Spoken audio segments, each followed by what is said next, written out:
we feel connected with social media, but we also feel disconnected. You know, I'm here with you, I'm feeling your energy, I'm getting what you're saying. I can see what your intention is with what you're saying, right? Yeah. And I get a response. And so I can feel that coming back to me. When you're looking at a screen, you can read into whatever you want. And most people post their best day. Well, we all post our best days. Well, not everybody does, though. It's interesting. I Not do. everyone. I don't want to be seen. Yeah. You know? I've posted at times when I've been kind of down or whatever. I've tested the waters a little bit because people are always saying, "Oh, be more vulnerable." Yeah. But then you be more vulnerable, and it doesn't always have a positive. No, people don't want to be brought down. A lot Right. of times people go out of their life. I mean, why do you think, speaking of soap operas, right? You and I both tested for a soap opera.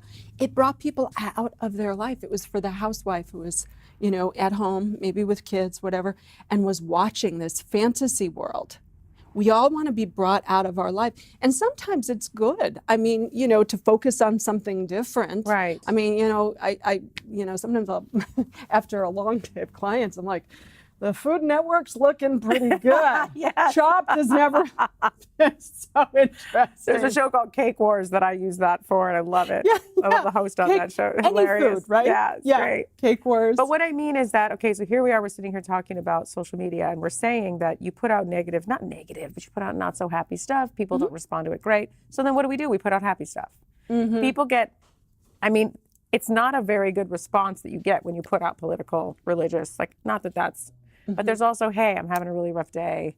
I'm just struggling, blah, blah. And then you get responses, like you get less, but then you put out fabulous day, the sun is shining, my life is perfect, and you get way more responses. So we're all feeding into it. You know what I mean? But we're also adults, and we can handle it. And you have a child, so you're yes. protective. She doesn't know who she is yet. You Right, know, you're right. also very, at certain ages and developmental levels, we're very vulnerable to what other people say. Yeah. Right? So as a parent, how do we teach our kids? How do we make sure that they're not going to end up being one of those kids that is very depressed? Well, first of all, open the conversation with them. You know, acknowledge what's going on for them. So, so many times when someone is silent about it, they're, you know, they might be upset about something, even if it's like a divorce or something, and they're angry, you know, and they don't have any place to process that anger.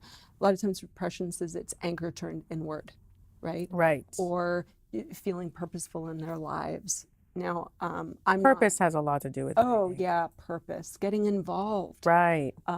feeling part of a community, really a community, whether it's church, whether it's Boys and Girls Club, whether it's a camp, summer camp, whether it's competitive sports. I probably was saved by competitive sports when I was a kid. I was always, you know, doing something. Was there ever a time in your life where you felt like you didn't really know what your purpose was, or you felt lost, or you felt like, when did that, because I know you've had a few transitions in your life too, which is very interesting. So Yeah. what was one of the hardest, you know, times in your life where you were sort of struggling through all of it? Well, you know, I think it starts early on. You know, speaking of childhood, I went to a school where the girls were mean. It was an all-girls school, and they were very mean. And I felt like an outcast. Yeah. Was never able to do enough, wasn't able to fit in, didn't have the right shirt, the right bag, the right this, you know, and I remember at a time going, you know, well, I'm going to form a group of young popular girls. I love it. I was just, and I became rebellious. I would go to, you know, school, you know, with like ripped tights or the wrong shirt. And we had uniforms at the time. And I remember switching schools, and it was boys and girls.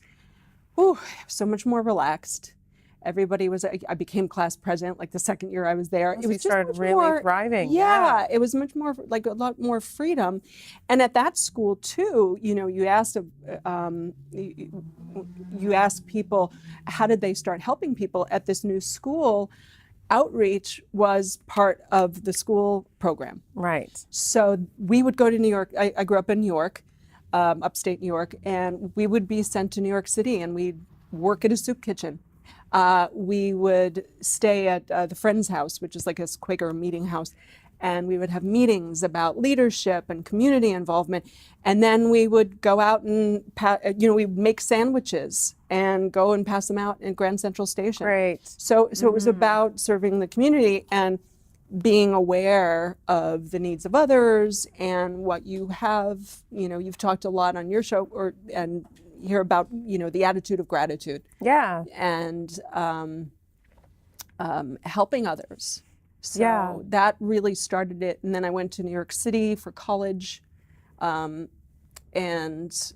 continued working with the homeless. So what in you do you think, what makes you one of those people that feels the need to help others?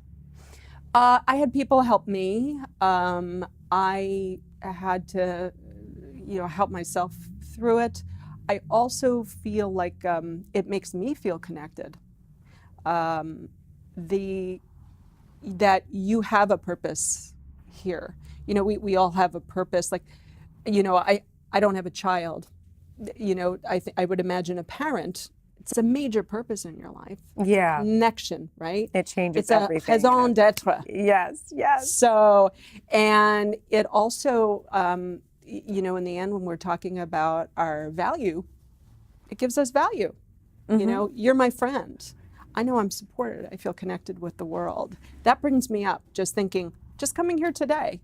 My longtime friend Tanya was doing really well, and I love her, and I get to laugh with her, and I'm connected in the world. I have a place, and that's a lot about relationship. It really does give a lot back for people that have devoted their lives to helping others. It makes such a huge difference, right?